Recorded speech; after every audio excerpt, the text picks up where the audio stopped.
పిఠాపురం నియోజకవర్గ ప్రజానికానికి విజ్ఞప్తి అండి. ఏమండి, మన పిఠాపురం ఎంత అదృష్టం చేసుకున్నదో కదండి. ఒక పార్టీ అధ్యక్షుడు పోటీ చేస్తున్న నియోజకవర్గం అండి మంది. ఇక్కడ వేరే పార్టీల వాళ్ళు ఎవరు గెలిచినా మందులో ఒకరవుతారండి. పైగా ఏ పని చేయాలన్నా అధిష్టానం యొక్క పర్మిషన్ తీసుకోవాలండి. అదే పవన్ కళ్యాణ్ గారు అయితే ఆయనే ఒక అధిష్టానం అండి. వెంటనే పనులన్నీ అయిపోతాయండి. మన పిఠాపురం బాగా అభివృద్ధి చెందుతుందండి. అంటే ప్రతిపక్షాలు భయపెడుతున్నట్లు పవన్ కళ్యాణ్ గారు లోకల్లో ఉండరు, అందుబాటులోకి రారు, సమస్యలు చెప్పుకోలేము, ఆయన సినిమా హీరో కాబట్టి కలవడానికి అవ్వదు అని ఏదో టాకోటి వేస్తున్నారండి. కానీ మనం ఒకటి ఆలోచించాలండి.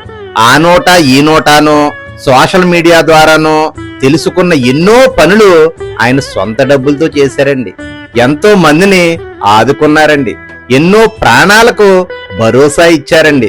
అలాంటి పవన్ కళ్యాణ్ గారు గెలిపించినటువంటి మన పిఠాపురం ప్రజలను మర్చిపోతారంటారా?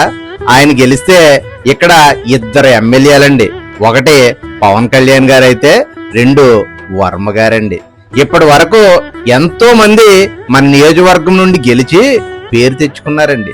మొదటిసారి ఇండియా అంతటా పేరున్న పవన్ కళ్యాణ్ గారు గనక గెలిస్తే మన నియోజకవర్గం ఏ రేంజ్ లో అభివృద్ధి అవుతుందో ఒక్కసారి ఆలోచించండి. అంటే ఇక్కడ కుల మత వర్గ వర్ణ భేదాలు లేకుండా మన గడ్డ విలువ పెంచే పవన్ కళ్యాణ్ గారిని భారీ మెజారిటీతో గెలిపించి మన జన్మభూమి యొక్క రుణం తీర్చుకుందామండి.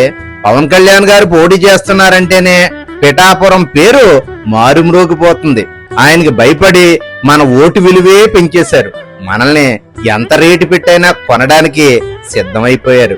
అదే పవన్ కళ్యాణ్ గారు కనుక గెలిస్తే మనుషులుగా మన విలువే పెరుగుతుందండి.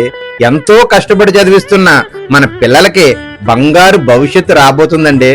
గాజు గ్లాసు గుర్తుకు ఓటేసి పవన్ కళ్యాణ్ గారికి పిఠాపురం గెలుపు బహుమతిగా ఇద్దామండి.